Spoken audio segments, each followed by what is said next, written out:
Nili, dans janvier 2026. On commence la troisième partie. Alors, juger favorablement, c'est d'abord voir le bien chez l'autre. Aïn Tova, avoir un bon œil.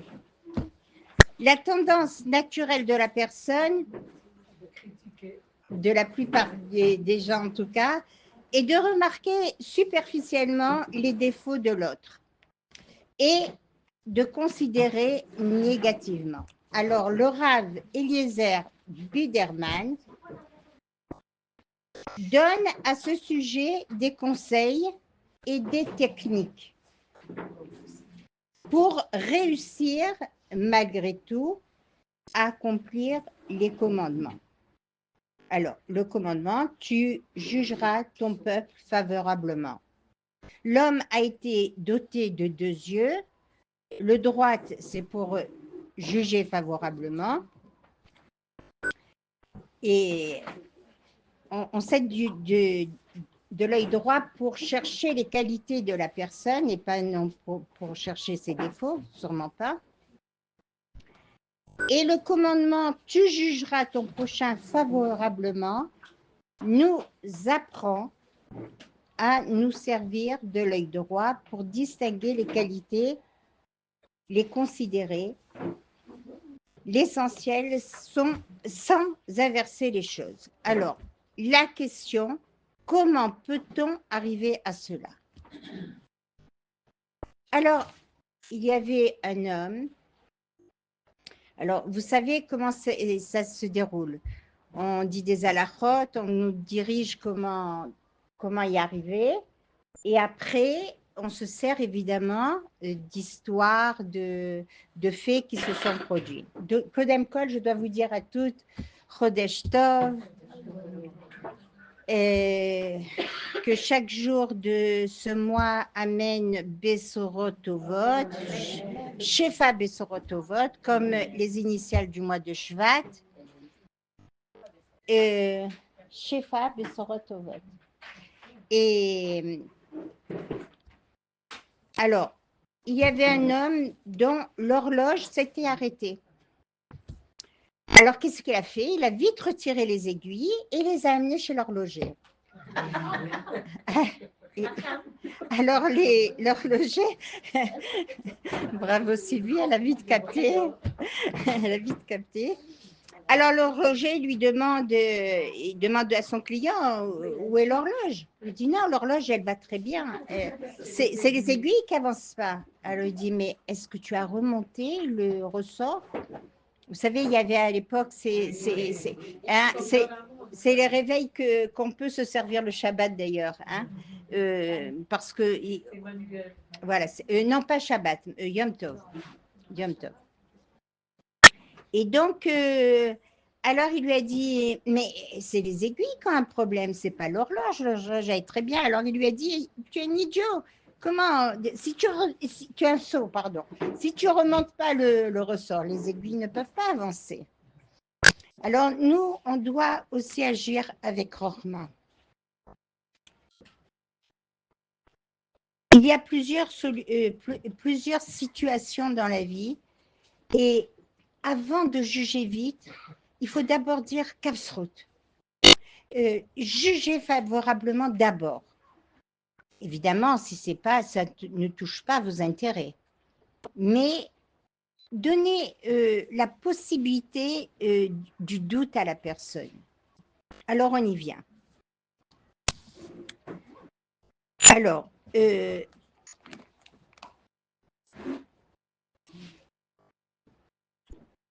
il faut s'efforcer de se parfaire, d'essayer de faire en sorte qu'Hachem soit fier de nous. Et le srar, c'est qu'on sera béni de ça. Pour avoir agi avec des pensées au mieux. Avec prendre chaque situation avec des gants de velours. Alors, on essaye de devenir plus sage, lucide, être sensible et mouna. Alors, on y vient. Yosef Hatzadik, il a été chez son père, il lui a dit, papa, Yaakov, mes frères ont mangé de la viande Ever Minachai, des animaux vivants. Alors, d'abord, quand il y a un fœtus, un veau dans le ventre de sa mère, on ne fait pas de shrita. Donc, ils avaient le droit de manger comme ça, déjà. Mais maintenant, d'Avraham Avinu, ils avaient, à cette époque-là, ils avaient le Sefer à Yetzira. Et ils avaient le moyen de former des animaux. Comment Avraham Avinu a reçu les malachim, il leur a donné à manger et qu'il a, il a présenté la chose avec du beurre et du lait, parce que c'était pas un clonage, c'était comme le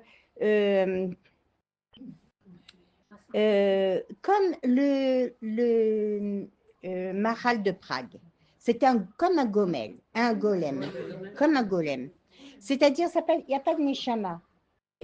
Alors évidemment, c'est ni bassari, c'est encore moins halavi, d'accord? C'est parvé. Donc, ils avaient le droit de manger cet animal-là, Kara. Mais eux, ils l'ont mal jugé. Yosef, lui, c'était dans l'intérêt d'élever ses frères, dans l'intérêt que le père soit au courant des agissements de ses enfants. C'était les futures tribus, les shvatim. Donc, lui, il n'a pas fait ça mais malgré tout, il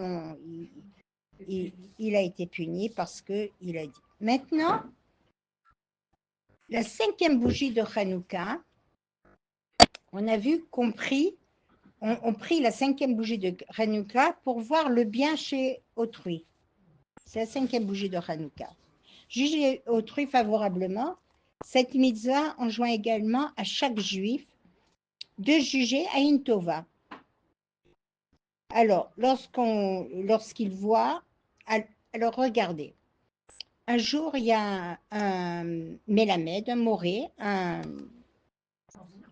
enseignant de Talmud Torah qui s'est levé un tout petit peu plus tard. Son réveil n'a pas marché, lui aussi. Alors, il était un peu en retard. Et voilà qu'il court, il se presse, il court, il s'assoit dans sa voiture, il allume, elle ne démarre pas. C'était le jour. Et voilà il arrive, il prend vite le bus, il arrive au Talmud Torah, il s'assoit, les élèves viennent, il s'assoit, et puis il y en a un qui lui fait comme ça.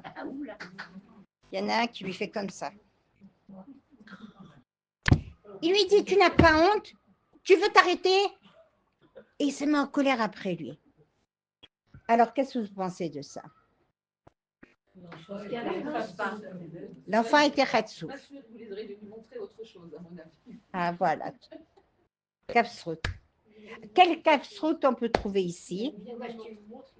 Voilà. Bravo, madame. Non, je lui dis merci de me donner l'air. Alors, qu'est-ce qui s'est passé? Le lendemain, l'enfant n'a pas voulu aller à l'école. Il n'a pas voulu aller au Talmud Torah. Alors, ses parents lui ont dit, pourquoi tu ne veux pas aller au Talmud Torah? Il lui a dit, parce que hier, j'ai mis ma montre et je voulais que mon rave sache que j'ai reçu un cadeau. Et il s'est mis en colère après moi. Et il m'a mal jugé. Alors les parents sont partis, ils ont dit, tu sais, pourquoi tu as crié mon fils hier? Il lui a dit, eh ben, il a été rouspani. Je suis arrivée en retard pour la première fois et il a osé me faire remarquer quelle heure il était. Alors il lui a dit, mais c'est pas un rapport du tout. Kafsrout, vous comprenez? Voilà. Voilà qu'est-ce que c'est Kafsrout. Qu'est-ce que c'est juger favorablement son prochain. Ça, c'était... Alors, je continue mon petit train-train. Alors, hommes, femmes, en tout lieu et en temps, sont concernés par cette mitzvah et sensibiliser, et on sensibilisera également les enfants, évidemment, hein, à la respecter, comme on voit ici. J'ai été témoin, ici même, d'une dame qui a couru après une amie pour lui dire shalom. Et la dame est passée devant elle, elle a continué vers le buffet.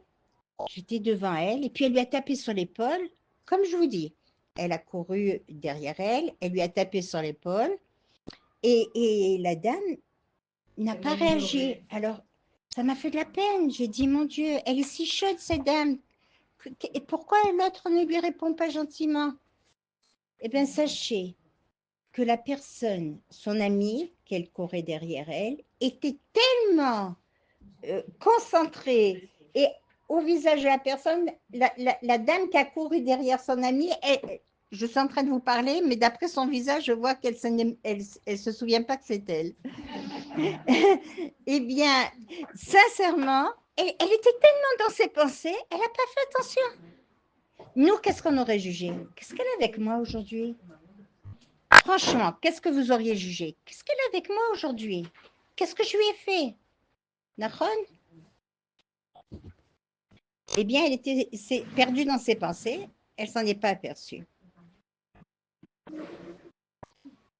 Voilà. Alors, donc, il faut être patiente, ne pas tirer de conclusions rapides.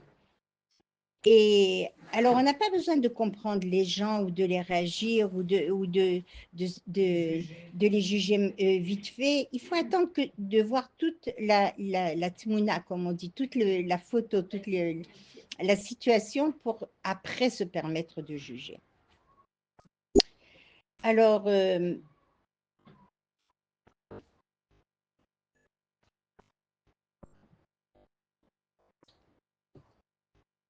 à chaque fois qu'il est possible d'interpréter des actes, des paroles équivoques de mon prochain, de façon positive, j'ai le devoir de considérer ceci.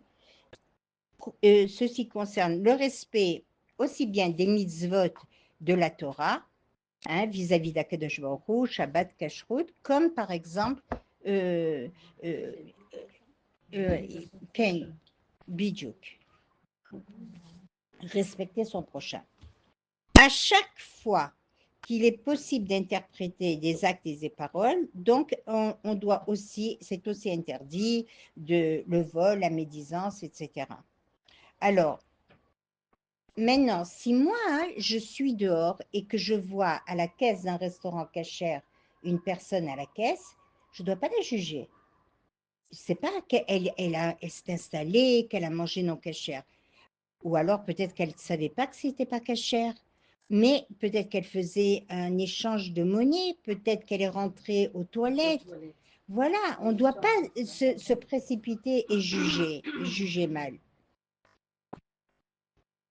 Alors, aujourd'hui, c'est la Iloula de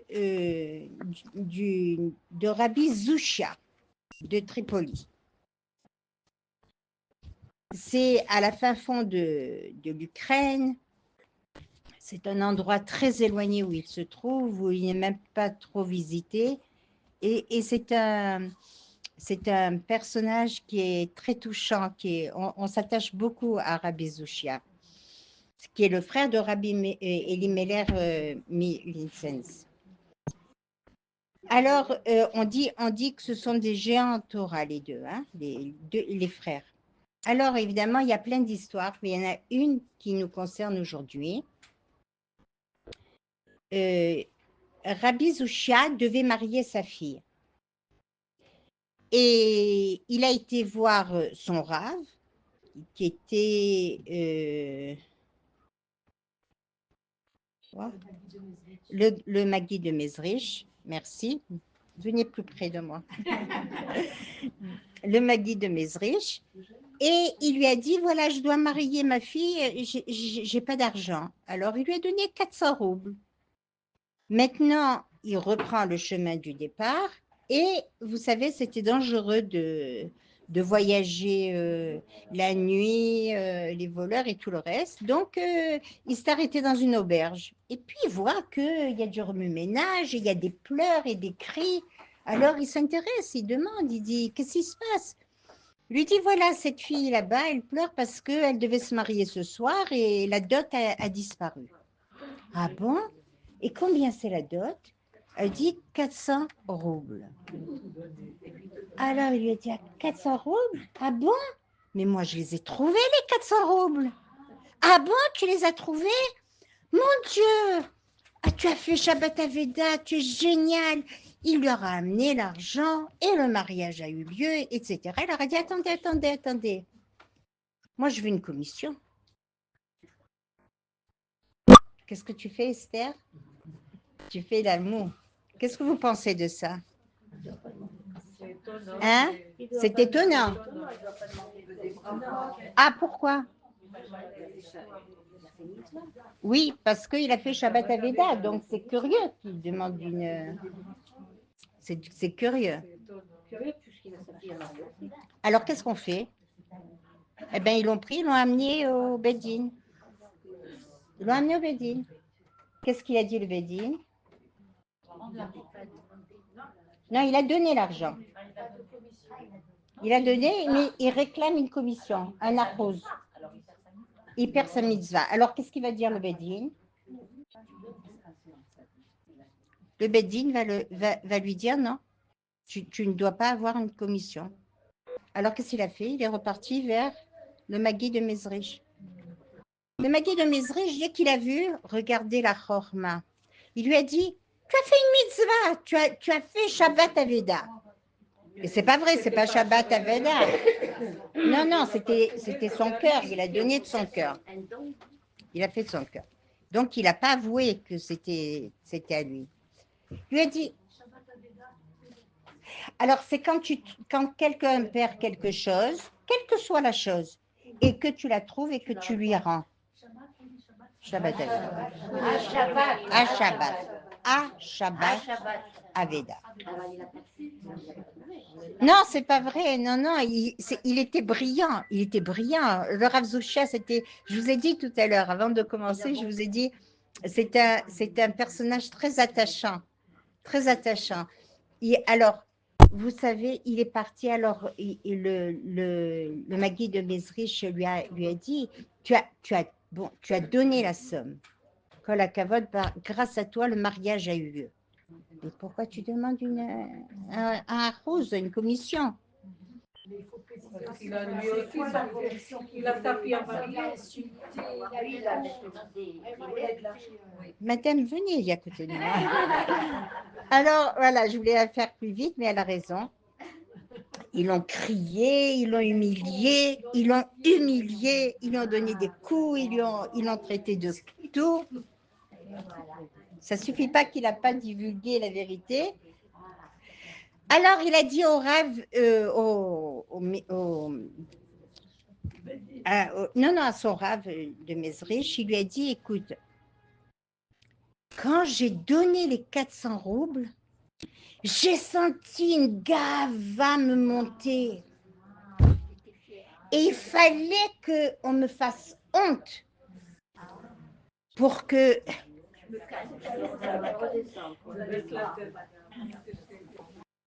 Vous comprenez ce que c'était? Alors, Léoui Nishmat. Comment il a marié sa fille? Le Rav de Mezrich lui a dit, tu as fait quelque chose de grandiose. Il lui a rajouté. Mais ce n'était pas le plus important. Le plus important dans notre sujet, dans notre série, c'était de comprendre qu'il a vu qu'il a fait tellement un acte de bravoure qu'il s'est senti s'envoler, il a senti son orgueil, mais comme il était un grand personnage, il a voulu subir de la honte pour pouvoir corriger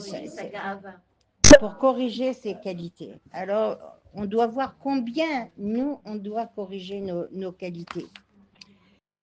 Alors, serais-je capable de trouver une interprétation lumineuse à chaque situation? J'en sais rien.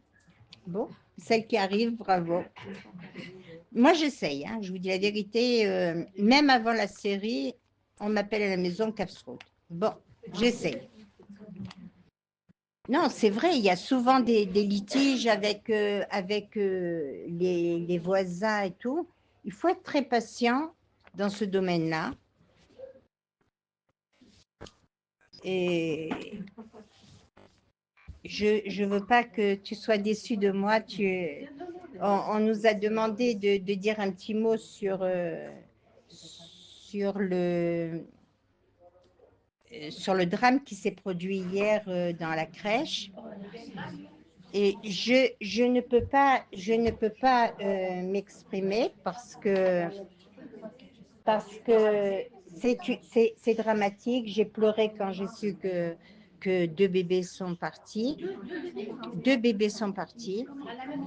Oui. Donc, on ne sait pas. On sait encore rien. On sait encore rien. C'est pour ça que je m'excuse auprès de la personne qui a demandé que je dise quelque chose là-dessus. C'est vrai que c'est un drame. C'est vrai que ça fait des fictions dans certains milieux. Mais tant qu'on n'a pas toutes les données, on peut pas s'exprimer, on ne peut pas se prononcer. C'est c'est qu'hier, j'ai essayé de savoir, parce qu'il y a toujours des raisons à ce qui se passe en Israël, notamment puisqu'il y a la main de Dieu qui est partout.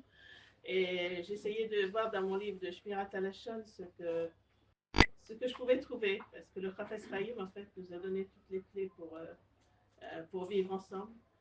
Et j'ai vu que c'était marqué dans une des pages que la discorde, mais je ne dis pas que c'est à cause de ça, hein, Shalom, mais en tous les cas, la discorde et le manque de shalom entre les juifs peut faire périr les nourrissons. C'est tout ce que je dis.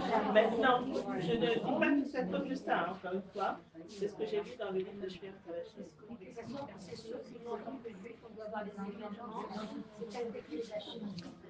Oui, non, c'est évident. Je dis que, de toute façon, le manque de shalom et le manque de shalom qu'il y a dans le peuple d'Israël peut donner des conséquences très graves. On a vu des adolescents qui sont morts, on a vu des manifestations.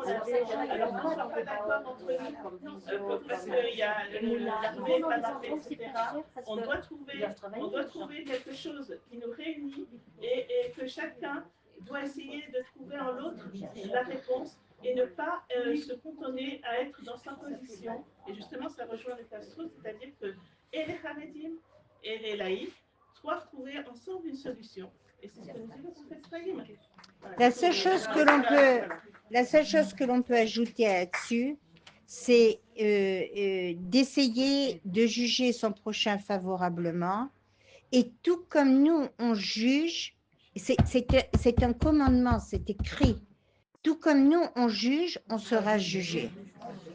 Que un bon Amen Kenny Ratson. Alors, il faut soyez irréprochables aussi bien devant Akadosh Baruch Hu que devant un Israël. Et donc, si toutefois je vois quelqu'un qui parle à voix très haute à une personne âgée, par exemple, je dirais tout de suite, qu'est-ce que je dirais? Ouais, vous faites mon cours là, mesdames, ça va plus, ça va plus. Je vais d'abord dire, oh là là, celle-là, elle est dure avec une personne âgée comme ça. Oui, oui, oui, tu as raison, tu as raison. Tu as raison, mais ton oreille, elle entend d'abord que tu es en train de parler fort avec une personne. Bon, évidemment que plus on vieillit, plus on entend moins bien.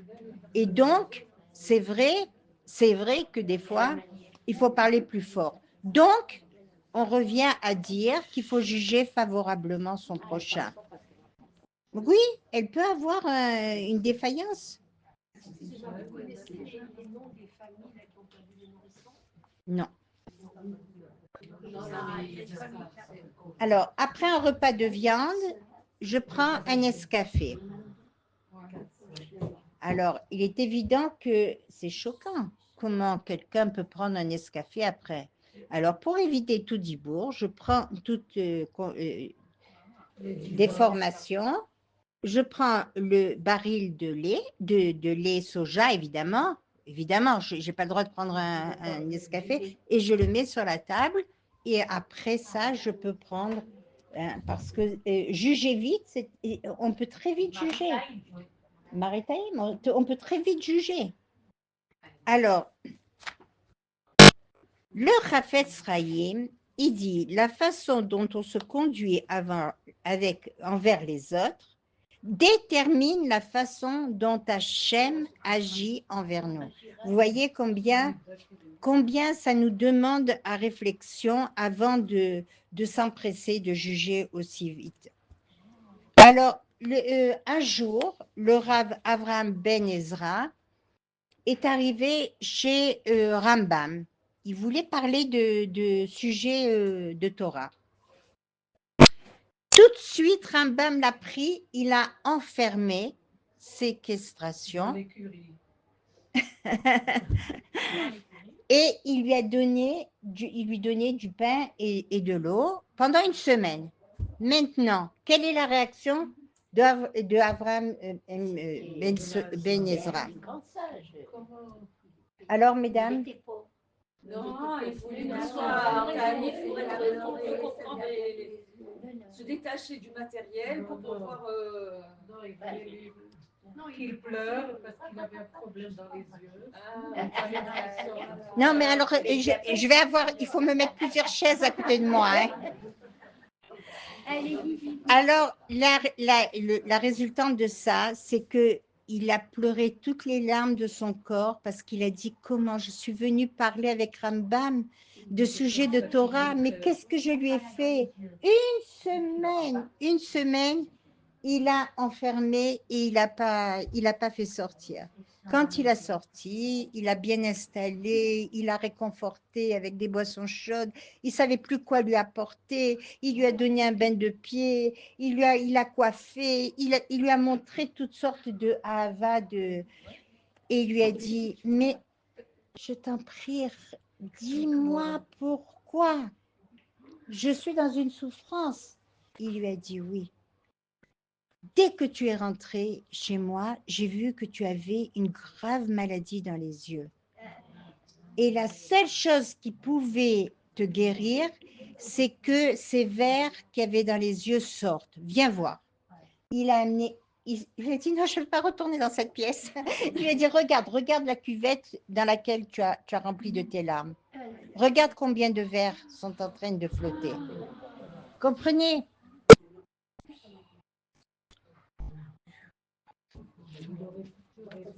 Il n'aurait pas pleuré.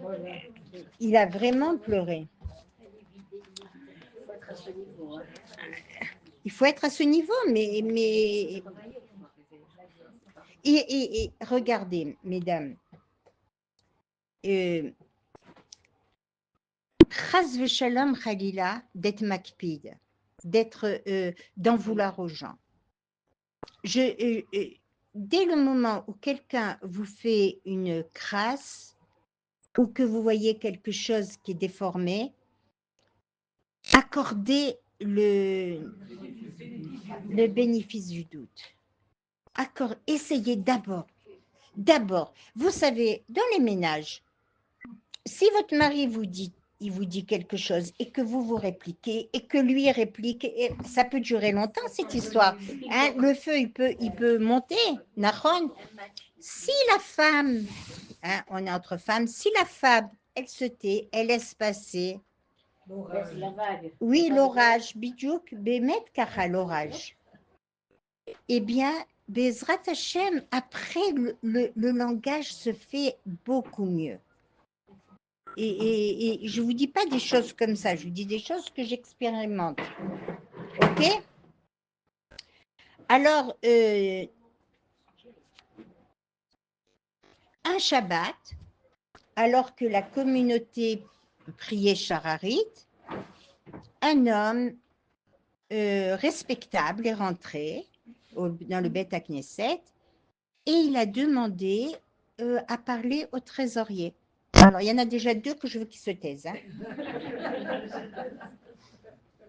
Non, au contraire. Et donc, il va vers le trésorier, puis lui dit, est-ce que, s'il vous plaît, voilà, j'ai la skara de ma mère, est-ce que je peux monter à la Torah, faire le Kaddish? Il voit que c'est un monsieur respectable, il lui dit, avec joie, s'il vous plaît. Donc, vers la dernière montée, on l'appelle, il monte, il lit le Kaddish, les brachot, le Kaddish, le zikaron de sa maman, et le téléphone sonne. Il vibre pas, il sonne. Hop, tout le monde dans le Beth Knesset, sur les chals et un Shabbat. Et bon, alors lui, il a vite pris le téléphone et il est sorti dehors. Et il parlait avec le talit, et il parlait au téléphone. Alors évidemment, la communauté bouillait. Pas tout le monde était intelligente comme au matinal. Alors, il bouillait et chacun voulait le remettre à sa place et le Rav leur a dit, laissez-moi faire, s'il vous plaît. Donc, il est sorti dehors, il a attendu que le monsieur finisse de parler, il lui a dit, il n'a pas eu le temps de lui faire de reproches, Baruch Hashem. Il lui a dit, je suis un médecin bénévole, il vient d'avoir un grave accident de la route, on m'appelle pour faire une opération de la tête. Et je suis désolée, Rav, je suis obligée parce que quand il m'appelle, ça prouve qu'il manque des médecins. Alors, il est retourné dans sa communauté. Il leur a dit, vous voyez, combien il est important de juger bien. Ne jugez pas vite. C'est un médecin. Alors, vous auriez parlé. Qu'est-ce qu'on aurait gagné à ça? Il aurait dit, moi, je mets ma vie au service de la communauté et vous me jugez mal. Nachon ou non? Alors voilà, c'est pour ça qu'il faut en toute chose réfléchir. Il faut bien écouter la situation avant de réagir. Et Baruch Hashem qu'il est arrivé à temps pour le Kaddish. Alors maintenant, je voudrais vous faire participer à... regardez. Le Rav Zakaria Wallerstein assistait à une convention de l'Agoutat Israël sur les enfants à risque. C'était il y a environ 4 ans. C'est vrai ce que je vous dis. Hein. Il raconte qu'il était assis sur une estrade entouré de plein de rabbanim, les uns plus brillants que les autres. Il y avait le Rav Shmuel Kamineski qui était assis à côté de lui. Et puis, il s'est levé, le Rav Zakaria Wallerstein, il s'est levé devant tout le monde. Et puis, il demande à la Keïla qui était présente, il y avait un millier de personnes. Hein. Qu'est-ce qu'il y a dans cette bouteille? De l'eau. Tout le monde voit que c'est de l'eau. Alors, il a dit, déjà les rabbanim commençaient à discuter entre eux, quel bracha vous faites sur l'eau? Il a déjà parlé contre... Tout à l'heure, j'ai failli m'éclater de rire. Bon, je dis, quel bracha on fait sur l'eau? Sheakol. Vous êtes tous d'accord? Si on a soif, on a entendu la leçon. Je voyais le moment.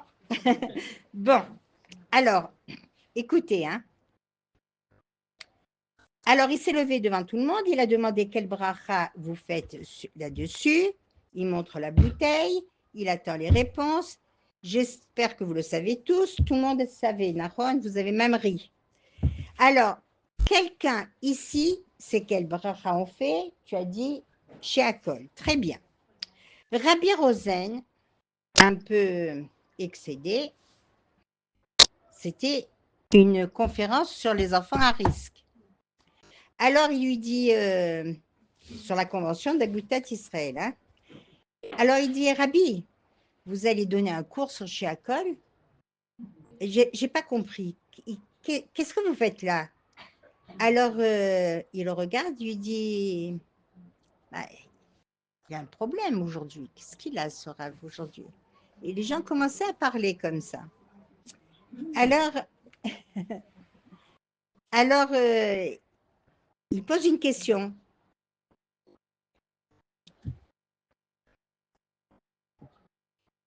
Rav, c'est pour qu'il vous réponde amen que vous posez cette question? Alors il dit non, non, non, non, non, non, non. Il y a quelqu'un qui peut venir ici, il y a un volontaire qui peut venir ici. Il y a quelqu'un qui peut venir? Viens, viens. Il y a un volontaire? Non, c'est lui qui demande alors. Alors faisons comme lui, il demande un volontaire. Il y en a une qui veut venir? Qui c'est qui vient? Personne? Allez, viens Esther. Non, mais il y a pas... Qu'est-ce que vous avez peur que je vous fasse du mal? Viens ma chérie, viens. Viens ma chérie, viens. Viens ma chérie, que Dieu te protège. Pourquoi je suis venue sur ma vie? Voilà. Tu peux sentir?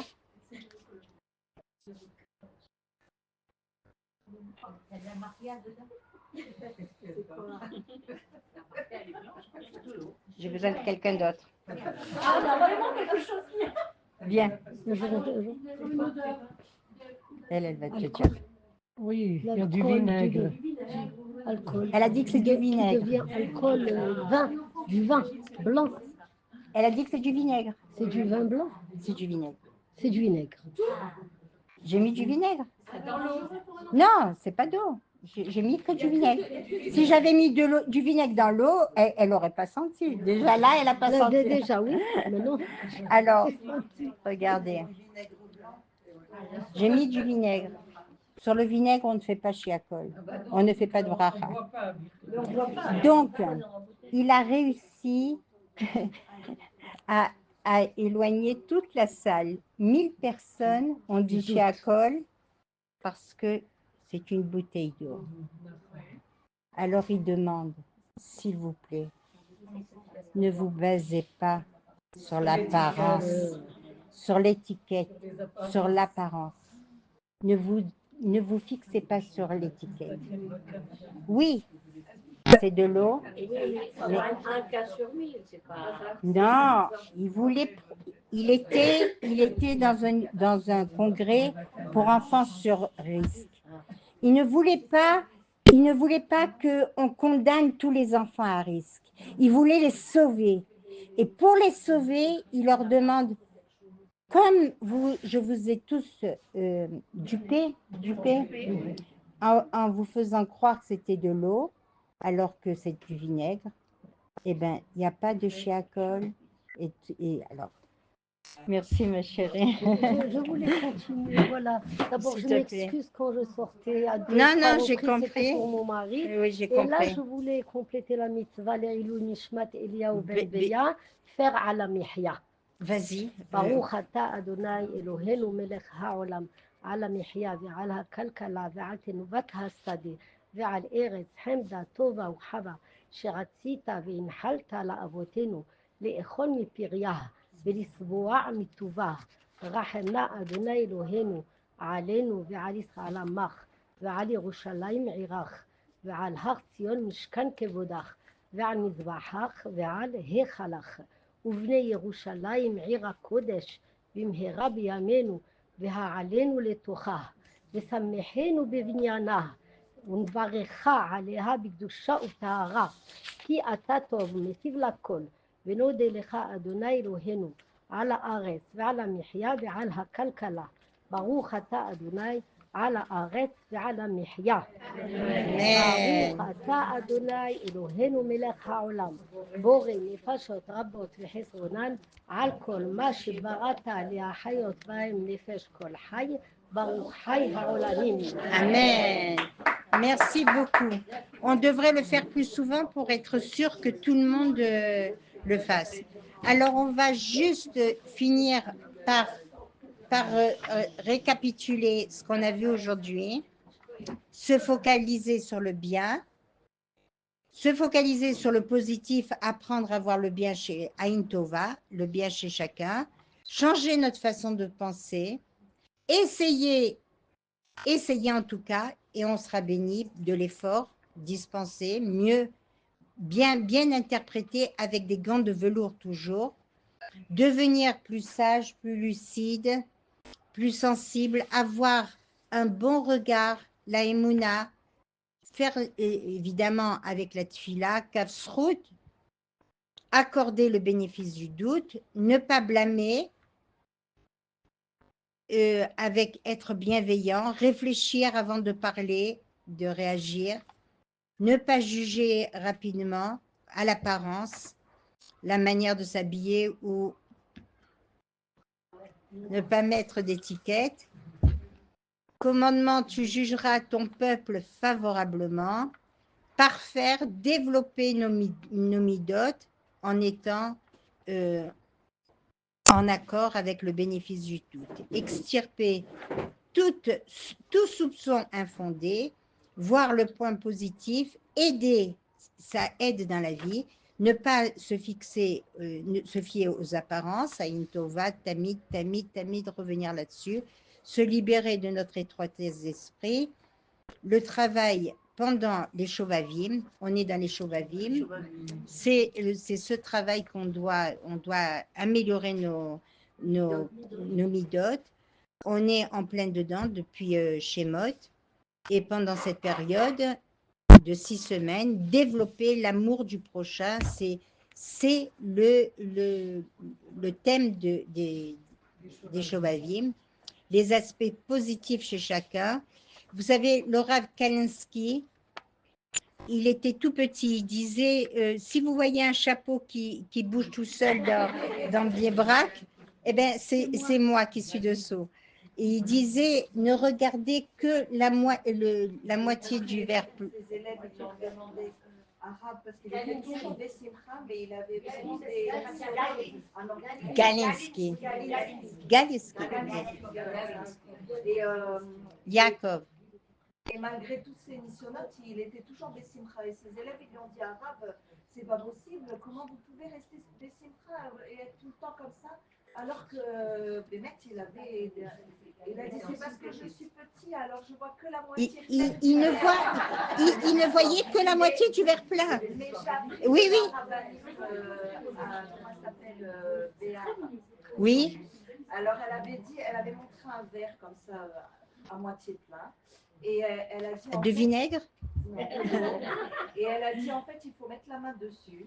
Et quand on voit la partie pleine, d'accord, ok, on voit qu'il y a quelque chose, mais le reste c'est tout ce qu'on ne voit pas. Donc, c'est le spirituel, c'est l'oxygène. Bravo. Et donc le verre il est toujours plein. Exactement, il est toujours plein. Voilà. Il a beaucoup subi de sévisme des Cosaques. Il était tellement petit qu'il s'était caché dans une niche de chien, comme ça on dit une niche de chien, et c'est comme ça que ça l'a sauvé des Cosaques. Voilà. Donc, être meilleur pendant cette période des chevaliers.